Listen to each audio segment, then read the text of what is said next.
Justice now! Justice now! Justice now! Justice now! Sisters in Spirit brought us hope that finally, the government was willing to put in the needed resources because Sisters in Spirit was on the right track. Theirs was a highly successful project that worked directly with community and families of missing and murdered women. And it did bring hope that finally healing could begin. I'm truly ashamed that this government has played games with Sisters in Spirit. It first promised over $10 million, but now it appears that most of that money is not going to help Aboriginal women. And Sisters in Spirit is not getting any of that money. I call on the government to do the right thing. Make sure Sisters in Spirit continues. I think like most of you, I mean, my life has personally been touched by 75. Justice now. a missing and murdered woman.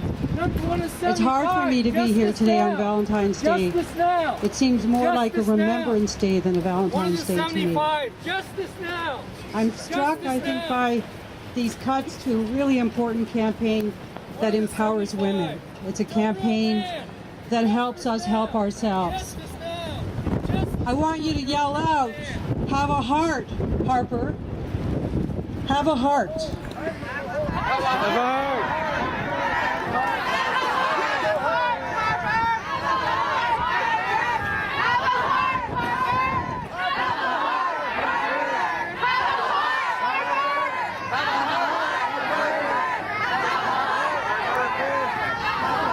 I think the only thing that's been cut from this budget is social justice.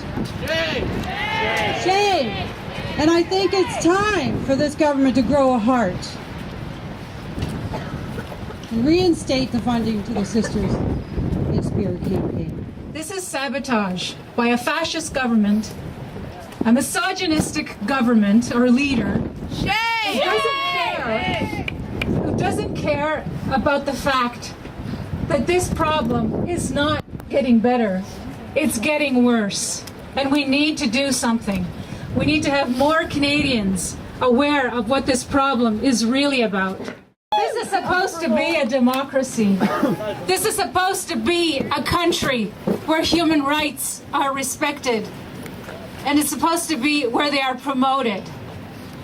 In the last few years, it has been everything but the opposite for Aboriginal peoples, and I think for any social movement. As someone has said earlier, Aboriginal women are loved. They are families. They have families. They are sisters. They are aunties. They are grandmothers, and they are children. We see that the women who are being abducted are getting younger and younger. Why is that? Why would you stop a program that's investigating this? Why would you hand money over to the people who are creating the problems, who did not take it seriously? Jean talked about a case where police acted quickly. That's the exception. We need to bring back compassion. We need to bring back the love for other human beings that's been missing. Canada is supposed to be a good country. Canada is supposed to be a country that's a peacekeeper. But it's anything but that for Aboriginal people, and the time has come to change that. I've been asked to read a joint statement that's been endorsed by many of you who are here today as individuals, as representatives of your organizations. The statement is called, "The Canadian Government Must Commit to Supporting the Sisters in Spirit Initiative." For the last 5 years, we have stood alongside the Native Women's Association of Canada to promote vigils across Canada to honor the lives of missing and murdered Aboriginal women and girls. In these 5 years, the Sisters in Spirit vigils have become a genuine national movement with events in more than 80 cities and communities. We have no doubt that the work of Sisters in Spirit has played a crucial role in building public awareness and advancing the necessary solutions to uphold the rights and safety of Aboriginal women and girls. We are profoundly concerned that there is still no secure funding in place to ensure the continuation of the research and advocacy carried out by the Native Women's Association of Canada's Sisters in Spirit initiative. As individuals and as organizations, we are calling on the federal government to make a clear public commitment to supporting the ongoing work of Sisters in Spirit. Sue and Bridget, you've both been waiting for justice for nearly a decade. Melanie, your family had to wait more than 1,400 days to bring Tiffany home. Now you must wait for her killer to be caught and brought to justice. I cannot even pretend to imagine what this feels like, or what it's like to go to bed each night with a piece of your heart missing. But in spite of these horrific and unspeakable acts of violence and society's shameful responses to them, you continue to teach me that as a collective, it is our duty to step in and take action when our governments, our police, media, and institutions fail us. We owe it to future generations and to the spirits of those who've disappeared or been murdered to stand up and fight for the changes we want to see. In solidarity with families, and since we're a participatory group, what do we want? Justice! What do we want? Now! What do we want? Justice! What do we want? Now! Thank you.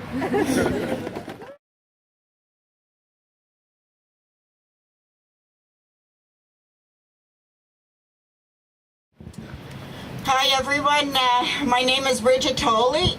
On October 6, 2001, my mother Gladys Tolley was killed by a Sûreté de Quebec police cruiser. My name is Melanie Morrison. My sister Tiffany Morrison went missing June 18, 2006. Last year, May 31st, she was found beside the Mercier Bridge just on the south shore of Montreal, less than a mile from her home. Quay. My name is Maria Jocko. I am the aunt of Maisie Ojic. On September 6, 2008, with her friend Shannon Alexander, who is also 16 years old. The families of Maisie Ojic and Brian Alexander and Shannon Alexander, we have not had answers yet. My name is Pamela Fillier. My daughter's name is Hillary Bunnell. She went missing a year and a half ago on September 5th. My name is Susan Martin. My daughter, Terry Ann Daphne, was 24 years old. On March 8, 2002, in Calgary, Alberta, Terry called the Calgary Police Department for domestic violence. No one was charged for domestic violence.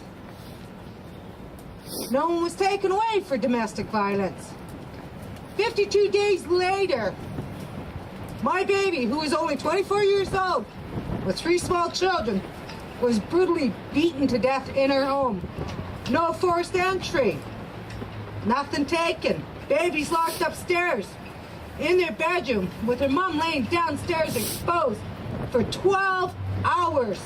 My grandchildren were locked up with their mom's dead body downstairs. He's walking free. He's beating women. When we had to say goodbye to Terry, we also had to say goodbye to 3 babies that we haven't seen in 9 years, because as Terry's parents, we have no rights. The killer has every right. It was like we murdered my child.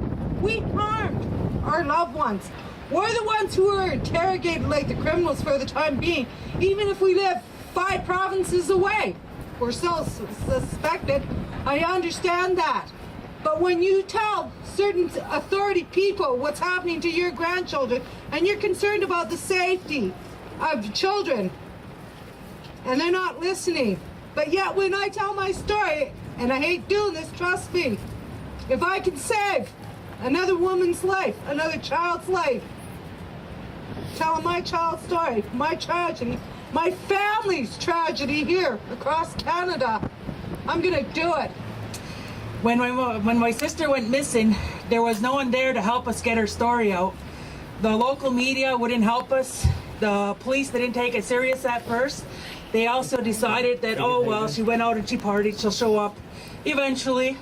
And the time lost between reporting it and taking it serious, the trail went pretty cold, and it took a lot of effort on the family's part to find out where she went. Sister in Spirit have been really, really supportive in our search and in our plight.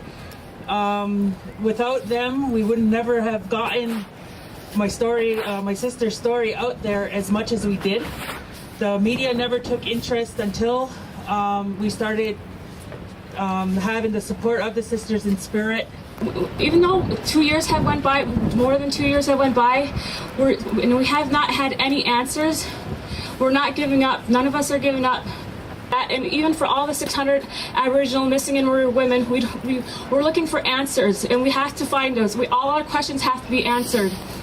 And I know by doing this, getting up here, going to these rallies and stuff, our stories are getting known, and we're gonna get our questions answered.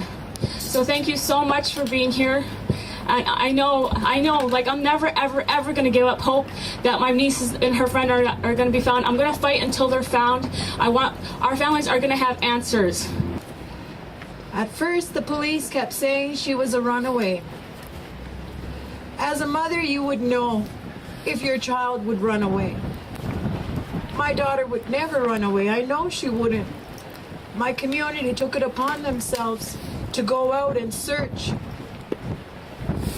My community did a lot of scary things that the police should have been doing.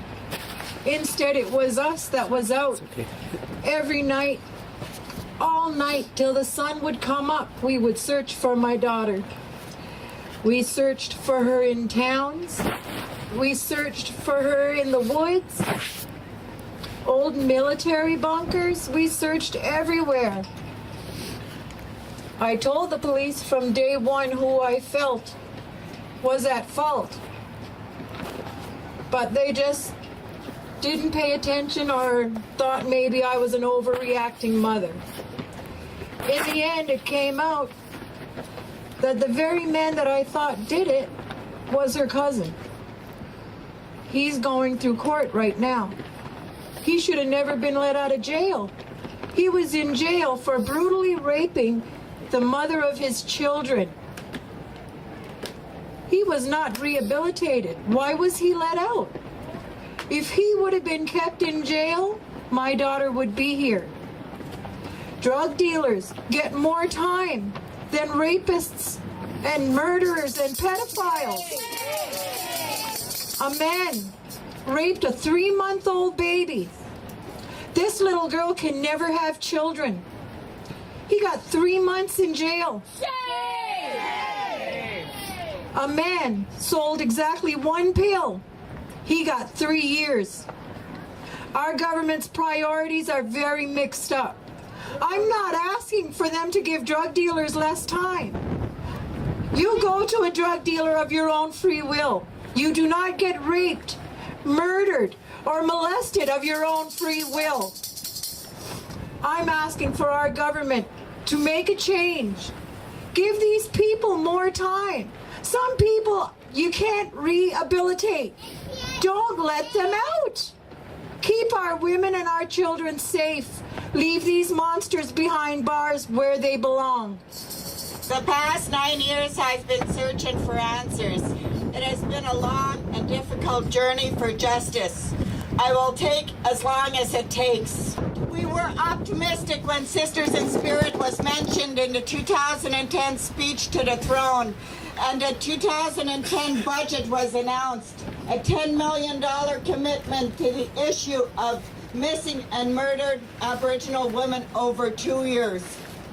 Sadly, after much waiting, we learned that the money will be going to the very enforcers and lawmakers that we, families, have struggled to work with, to get answers from, and in some cases to even take our concerns for our loved ones seriously. We also heard the federal politicians say that Sisters in Spirit is over, while continued.